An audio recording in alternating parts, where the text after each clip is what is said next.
Yes breaking news చూస్తున్నాం. కాళేశ్వరం ప్రాజెక్టులో అక్రమాలపైన CBI విచారణకు ఒత్తిడి పెంచాలని చెప్పేసి సీఎం రేవంత్ రెడ్డి అధికారులను ఆదేశించారు. విచారణ చేపట్టేలా ఇక సిబిఐ డైరెక్టర్కు లేఖ కూడా రాయాలన్నారు. అవసరమైతే సిబిఐ డైరెక్టర్ను నేరుగా కలిసి ఇక వినతి పత్రం కూడా సమర్పించాలని చెప్పేసి మంత్రులకు ఆయన సూచించారు. మరి కాళేశ్వరం ప్రాజెక్టుకు సంబంధించి జస్టిస్ పిసి ఘోష్ నివేదిక ఆధారంగా కేసీఆర్ హరీష్ రావులపైన తదుపరి చర్యలు తీసుకోరాదంటూ ఇటీవల హైకోర్టు తీర్పు ఇచ్చిన నేపథ్యంలో నీటిపారుదల శాఖ మంత్రి ఉత్తమ్ కుమార్ రెడ్డితో కలిసి ఇక అధికారులతో ముఖ్యమంత్రి ఉన్నత స్థాయి సమీక్షనైతే నిర్వహించారు. మరి సుప్రీంకోర్టు ప్రముఖ న్యాయ నిపుణుడైనటువంటి అభిషేక్ సింఘ్వి ఇంకా మంత్రి శ్రీధర్ బాబు వీడియో కాన్ఫరెన్స్ ద్వారా అయితే ఈ సమావేశంలో పాల్గొన్నారు. మరి ఈ సందర్భంగా అభిషేక్ సింఘ్వితో అయితే చర్చించి ప్రభుత్వం అనుసరించాల్సినటువంటి కార్యాచరణ ప్రణాళికనైతే సీఎం నిర్దేశించారు.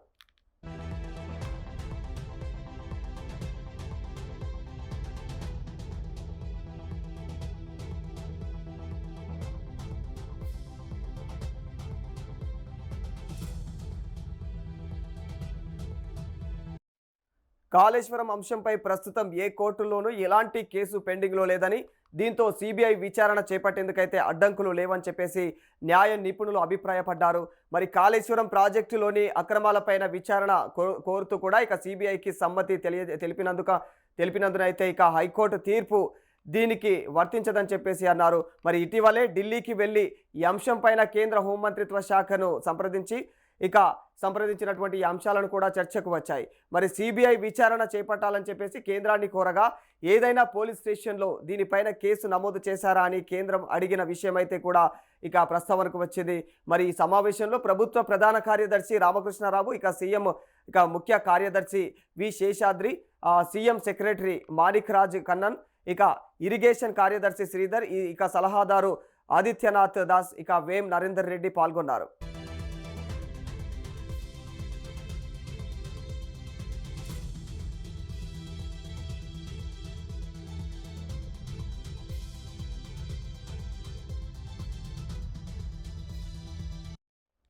కాళేశ్వరం పైన పీసీ ఘోష్ కమిషన్ ఏర్పాటును కానీ ఆ కమిషన్ ఇచ్చినటువంటి నివేదికను కానీ హైకోర్టు తప్పుపట్టలేదని సీఎం రేవంత్ రెడ్డి అన్నారు.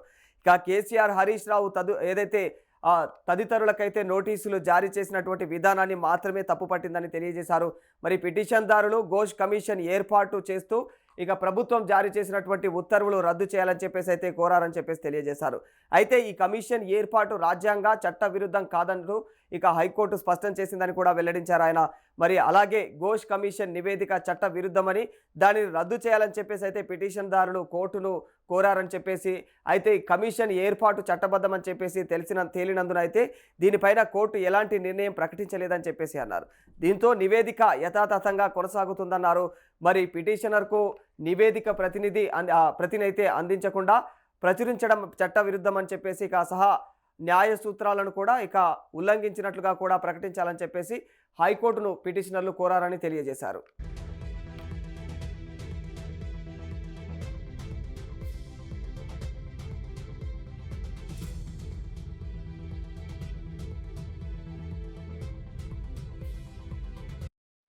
అయితే నివేదికను అసెంబ్లీలో ప్రవేశపెట్టిన తర్వాత పిటిషనర్లకు ప్రతులు అందించినందున మరి ఈ అభ్యర్థన పైన అయితే కోర్టు ఎలాంటి నిర్ణయం వెలువరించలేదన్నారు. మరి కాళేశ్వరం డిజైన్లో లోపాలున్నాయంటూ కేసీఆర్ హయాంలోనే ఎన్డీఎస్ఏ నివేదిక ఇచ్చిందని చెప్పేసి అయితే సీఎం గుర్తు చేశారు. ఇక విజిలెన్స్, ఘోష్ కమిషన్, ఎన్డీఎస్ఏ నివేదికల ఆధారంగానే ఇక సిబిఐ విచారణ కోరామని చెప్పేసి కూడా తెలియజేశారు. మరి కేసును సిబిఐకి అప్పగిస్తే 48 గంటల్లో విచారణ చేపడతామని చెప్పేసి గతంలో కేంద్ర మంత్రి కిషన్ రెడ్డి మాట్లాడారని, మరి ఇప్పటికైనా దాన్ని నిలబెట్టుకోవాలని చెప్పేసి అయితే ఆయన సూచించారు. తాను మంత్రి ఉత్తమ్ ఢిల్లీకి వెళ్ళి సిబిఐ డైరెక్టర్ను కలిసి ఈ మేరకైతే కోరతామని చెప్పేసి కూడా తెలియజేశారు.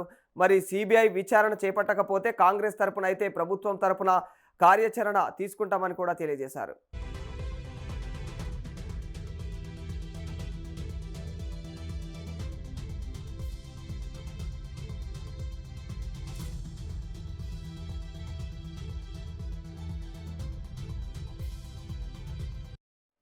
తాను కాళేశ్వరానికి అధికారిక పర్యటనకు వెళ్ళినప్పుడు సంబంధిత ప్రభుత్వ ఏజెన్సీల అధికారులతో పాటు ఎన్డీఎస్ఏ చైర్మన్ కూడా పాల్గొన్నారని, మరి కేంద్ర మంత్రి బండి సంజయ్ దీనిని ఎలా తప్పుపడతారని చెప్పేసి ప్రశ్నించారు. కిషన్ రెడ్డి, బండి సంజయ్ అధికారిక కార్యక్రమాల్లో పాల్గొనే అధికారులపైన తాము చర్యలు తీసుకోవడం సరైంది అవుతుందా అని చెప్పేసి అయితే ప్రశ్నించారు. మరి బీజేపీని ప్రసన్నం చేసుకోవడానికే హరీష్ ఢిల్లీకి వెళ్లారని చెప్పేసి కూడా ఆయన అన్నారు. మరి ఆ విషయాన్ని పక్కదారి పట్టించేందుకే ఎన్డీఎస్ఏ చైర్మన్ గురించి అయితే సంజయ్ మాట్లాడారని చెప్పేసి తెలియజేశారు.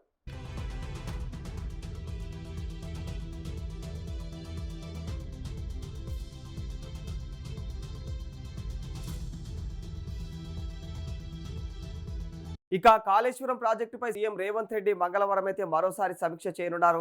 మరి జస్టిస్ పీసీ ఘోష్ కమిషన్ నివేదికతో పాటుగా కూడా తుమ్మిడిహట్టి నుంచి ఎల్లంపల్లి, తుమ్మిడిహట్టి నుంచి సుందిళ్లలో ఏ అలైన్మెంట్కు మొగ్గు చూపాలి, తుమ్మిడిహట్టి డిపిఆర్ పురోగతి, ఇక మేడిగడ్డ మరమ్మతులు, రాష్ట్రంలో భూసేకరణ, పునరావాసం, నీటిపారుదల ప్రాజెక్టులకైతే రుణ సమీకరణ, ఎస్ఎల్బీసీ టన్నెల్ పైన ఎన్జీఆర్ఐ నివేదిక, ఇక టన్నెల్ తవ్వడం పునఃప్రారంభం వంటి అంశాలపైన చర్చించనున్నారు.